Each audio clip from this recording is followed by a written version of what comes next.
그냥 부자의 글씨만 따라 쓰면 부자가 된다는 사람은 굉장히 위험한 생각입니다. 나하고 가치관이 안 맞는 사람을 따라 하잖아요.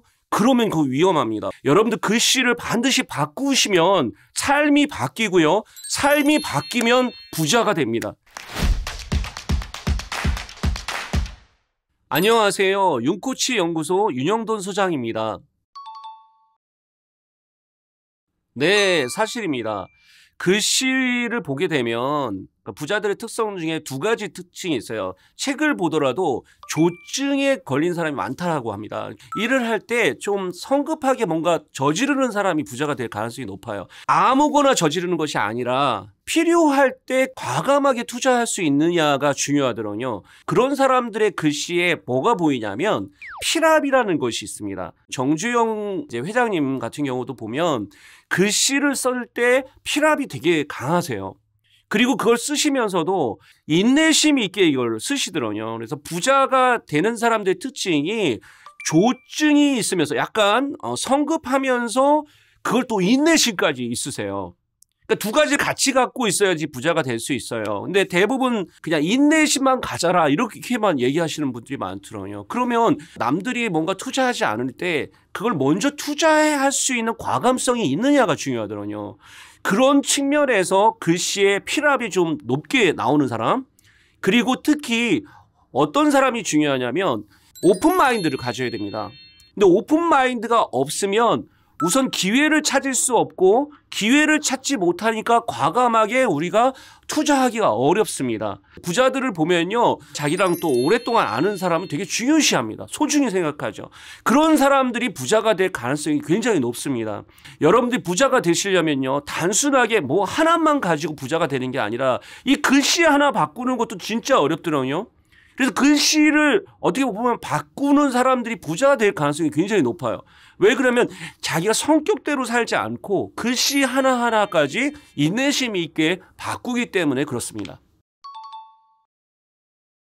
그러니까 계획된 우연이라는 것은 크롬볼츠라는 선생님이 이야기하는 것으로, 특히 우리가 어떤 일을 할 때 실제 나에게 운이 좋아서 이렇게 됐다라고 하는 사람들 많잖아요. 내가 운이 좋은 사람들이 보니까 5가지를 갖고 있다는 거예요. 첫째가 아까 말씀드렸던 호기심이 있습니다. 호기심이라는 걸 가져야지 열린 사고를 할 수 있으니까요. 이 호기심이라는 게 중요하고, 두 번째는 이 이야기하는 인내심이라는 게 중요해요. 글씨가 바뀌려면 최소한 2년 동안 꾸준히 글을 써야 되더라고요. 그러니까 글씨가 잘 안 바뀌어요. 저도 지금 2년 정도 하니까, 캘리그라피를 하니까 글씨가 좀 변화됐다라는 소리를 들어요. 중요한 거는요, 꾸준히 하셔야 돼요. 안 바뀐다라고 해서 거기서 내려놓지 말고 꾸준히 하시는 게 중요하고요. 그리고 또 하나 중요한 게, 글씨라는 것을 이렇게 바꾸려면 대부분 이 캘리그라픽을 하시는 분들이 남자분들이 좀 하다가 그만두는 경우가 많다고 우리 선생님이 이야기를 하시더라고요. 화가 많으셔가지고 유연하게 못한대요. 근데 이 계획된 우연에 이야기하는 것 중에 하나가 아까 얘기했지만 호기심, 그리고 인내심, 바로 뭐가 중요하면 유연성을 가져야 된다는 거예요. 유연하지 않고는요, 이 부자가 되지 못합니다. 유연성을 어떻게 갖느냐? 바로 그만큼 꾸준히 유연해지려고 노력하셔야 돼요. 또 하나는 긍정적으로 생각해야 돼요. 부정적인 것만 바라보는 사람하고는 가까이 하고 싶지 않더라고요, 사람들은. 정말 중요한 거는 긍정적인 에너지를 서로 나눌 수 있는 사람들 우리가 만나려고 하죠. 그러니까 의도적으로 부자가 되려면요, 긍정적인 부분을 보려고 노력하셔야 돼요. 마지막으로 꼭 기억하셔야 될 거 한 가지만 더 알려드리도록 하겠습니다. 반드시 위험 감수를 해야 돼요. 무슨 얘기냐면요, 로또 하나 안 사면서 부자가 되려고 하는 사람이 있는 거죠. 로또에 그 금액을 들여야지만 로또도 맞을 수 있는 거예요. 로또에 금액을 들이지도 않으면서 로또를 맞으려고 하는 사람들이 있기 때문에 이런 분들은 부자가 되기가 어렵다는 말씀입니다.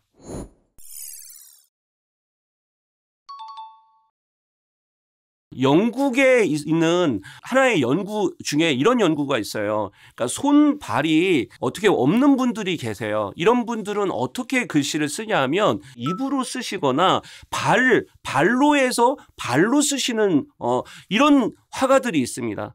이런 화가들의 뇌를 찍어보니까 이 뇌 안에 바로 제2의 그 손의 뇌가 있다는 거예요. 우리가 손을 쓰게 되면요, 이 뇌에 바로 손을 쓰는 뇌가 만들어진다는 겁니다. 근데 그게 부자하고 어떤 관련이 있냐면요, 우리가 사실은요, 글을 눈으로만 읽게 되면 머릿속에 남지가 않아요. 손으로 내가 글을 써보는 필사를 해보시기 바랍니다. 무슨 책이 됐든 필사를 하게 되면요, 이 뇌가 바뀌어버려요. 왜 부자의 뇌로 바뀐다는 거라고 하냐면, 성격이 아닌 성품으로 사시기 바란다면 반드시 글씨를 바꿔보시고 글씨가 바뀔 때까지 굉장히 노력해 보시는 것이 중요하다는 말씀을 드릴 수 있습니다. 이게 왜 문제가 되냐면요, 그 사람의 성격에 따라서 달라질 수 있어요. 그러니까 내가 이제 원래 DNA적으로 봤을 때 나는 좀 내향형이고, 거기다가 나는 일의 시간을 잘 지키는 사람도 있고, 어떤 사람은 외향형이고 나는 시간보다 오히려 나의 아이디어가 더 중요하다 보니까 이 시간을 잘 못 지키는 사람들이 있어요. 그러면 그들에게 똑같은 코칭을 하고 그들에게 똑같은 티칭을 한다는 것이 엄청 문제가 된다는 겁니다.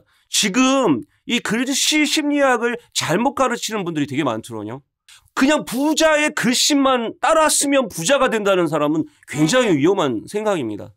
정말 중요한 거는 우선 자기가 재능적으로 어떤 재능을 갖고 태어났느냐를 보셔야 돼요. 이 달란트를 무시하고 그 사람이 성장하기가 어렵습니다. 이 부분을 우리가 꼭 기억하셔야 되고요. 그래, 달란트를 이해했다. 그러면 내가 진짜 좋아하는 사람, 내 성격에서 닮아가고 싶은 사람을 찾으셔야 돼요. 그냥 단지 저 사람이 부자니까가 아니라 나의 가치관하고 맞는 사람을 따라 하셔야 됩니다. 나하고 가치관이 안 맞는 사람을 따라 하잖아요. 그러면 그거 위험합니다. 왜 그러냐면 이 글씨라는 것은요, 단지 그 사람의 어떤 뇌까지도 연결되어 있기 때문에 우리가 이 글씨가 많이 쓰신 분들을 우리가 연구를 한 거를 찾아보니까 깜짝 놀랐습니다. 수녀들을 연구해 봤는데요, 수녀들이 결국에 나중에 보면요, 굉장히 오래 사신다는 거예요. 물론 그분들이 글씨만 써가지고는 아니겠죠. 여러 가지 태도가 바뀌고 뭐가 분이 바뀌었을 텐데, 정말 필사라는 것을 한 사람들의 얘기를 들어보면 달라진다는 거죠. 그래서 여러분들 절대 그냥 아무 글이나 따라 쓰시면 안 돼요. 필사도요. 정말 좋은 글을 따라 쓰셔야 되기 때문에 책도 골라가지고 성경 같은 거는 필사를 하셔도 좋아요. 근데 그렇지 않은 잡글을 만일에 여러분들이 따라 쓰시잖아요. 오히려 여러분 뇌가 잡글스럽게 바뀝니다.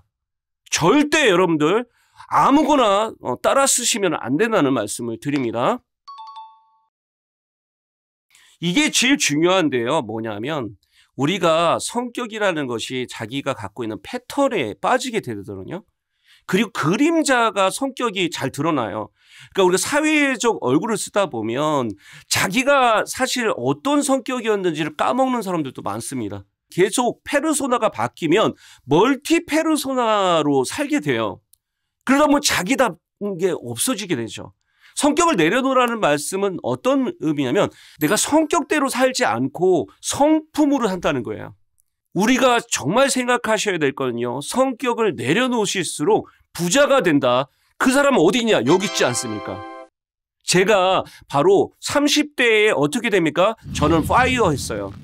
지금 제가 일을 하는 거는 정말 제가 좋아하는 사람만 만나고 그리고 좋아하는 일만 하고 있어요. 그러니까 성과가 나옵니다. 여러분들이요, 이 성격을 내려놓으셔야지만 부자가 된다는 말씀을 꼭 드리겠습니다. 이 글씨만 보고 그 사람을 판단하는 것이 아니라는 말씀을 꼭 드립니다. 이게 잘못 이해하신 분들이 많은데, 제가 말씀드렸던 건 글씨가 그 하나의 지표가 될 수 있다라는 말씀을 드린 겁니다. 여러분들 글씨를 반드시 바꾸시면 삶이 바뀌고요. 삶이 바뀌면 부자가 됩니다. 이 말씀을 꼭 명심하시기 바랍니다.